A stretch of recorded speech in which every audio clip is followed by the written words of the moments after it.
সালাম আলাইকুম। ওয়ালাইকুম আসসালাম ভাই। হুম, এই মুহূর্তে বাজার করতে চলে এসেছি আমরা। হুম, দোকানের মধ্যে ঢুকে গেছি। এই দেখেন টমেটো আছে এখানে, আলু আছে এখানে, কচু আছে এখানে।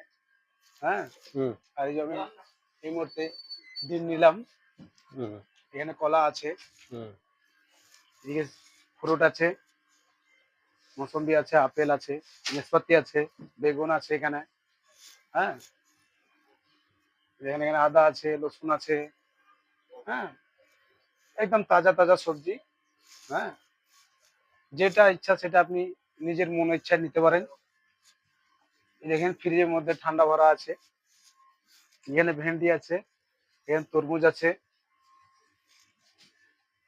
এর ভিতরে এটা ফ্রিজ, এর ভিতরে মাছ, মাংস, হ্যাঁ? এর ভিতরে থাকে, চিকেন থাকে। এটাও ফ্রিজ, ফ্রিজের মধ্যে মাছ মাংস ভরা থাকে। হ্যাঁ? এই দেখেন এই ফ্রিজের মধ্যে সব ঠান্ডা ভরা আছে। হ্যাঁ? দেখতে পারেন আপনারা। একবারে ডেট ডেট এক্সপায়ার্ড যদি হয় তাহলে দোকানে মাল রাখা যায় না। বুঝতে পারছেন আপনারা। হ্যাঁ?